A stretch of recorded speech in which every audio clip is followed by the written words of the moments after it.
Now, is it believed that the room was this small? Yes. Yes, certainly. Because the restored correction that is built with the stones of the old castle, and there are our cells, they are not bigger as this. Here he sleeps, and there was his toilet. But it was very, very empty, very, very cold here.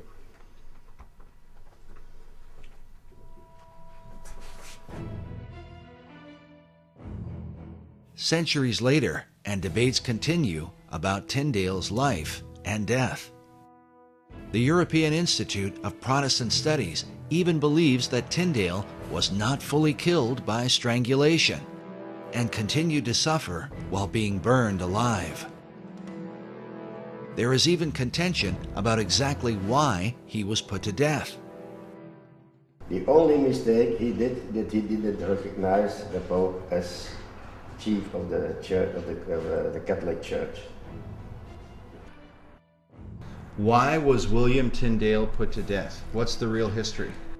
I suppose essentially because he translated the Bible into English, and there was a strong feeling that the Bible shouldn't be translated into the vernacular, shouldn't be translated into English.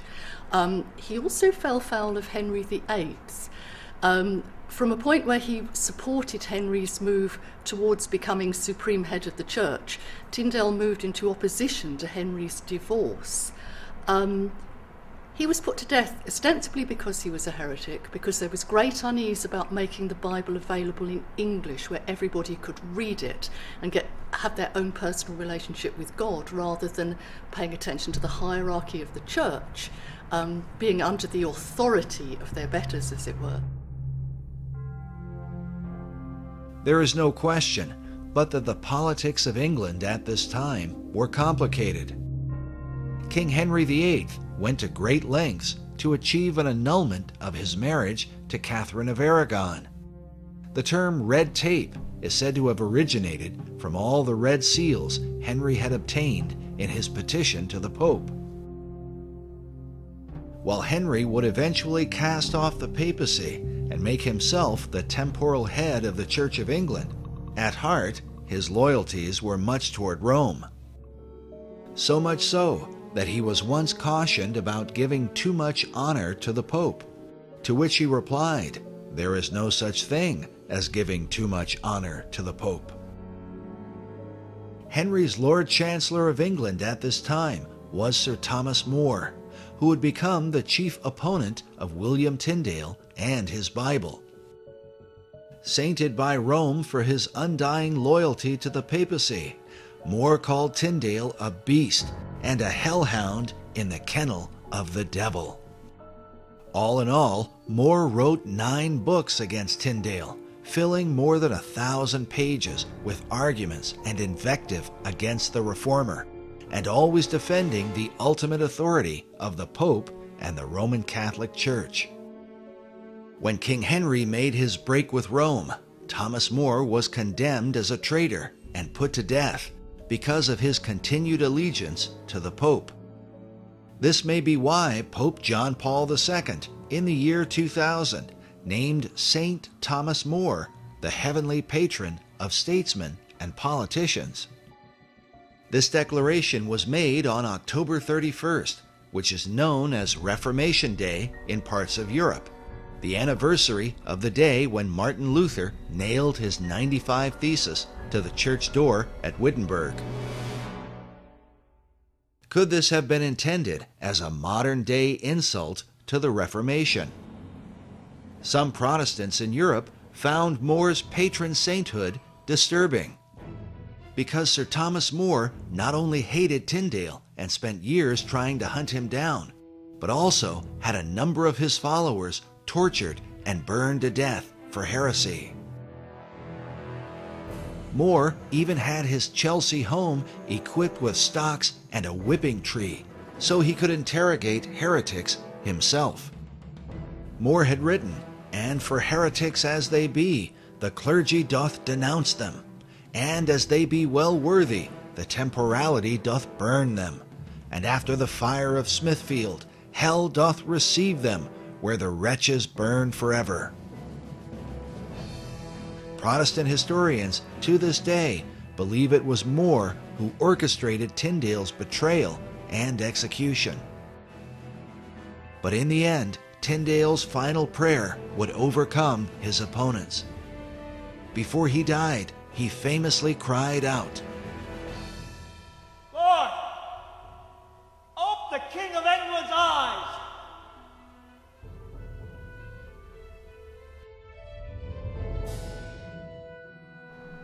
The sadness of all this story is that 6 months after the death of William Tyndale, the king ordered Myles Coverdale to translate the Bible in English. And therefore he used the Bible, the translation that William Tyndale had made. To this day, men believe that God answered the prayer of Tyndale. Not only would King Henry authorize the translation of an English Bible for the first time in history, but Tyndale's work as a translator would go on to influence nearly every English Bible that would follow. Tyndale has a very large impact that's still with us today. I think the most obvious quotation is "Let there be light," which is often used. The one that I like best is "the powers that be," which of course occurred in a quite different context. Tyndale's is the first widely disseminated translation of the Bible into English. William Tyndale, in his 1526 New Testament, was the one who laid the foundation for the English language as we know it today. Tyndale's giving English to the English, if you like, and because his Bible is printed and is being widely disseminated, it's helping the language to develop. And the Bible became the most read book because previously it was anathema. You couldn't read it. The common man couldn't read it. So it helped people to learn to read. While previous Bibles were very large and kept in churches, the idea of Tyndale's Bible was to make it smaller in size so that a person could carry it with them wherever they went. Because most of Tyndale's Bibles were destroyed by the Inquisition, only a few copies remain. One of them is at the British Library in London.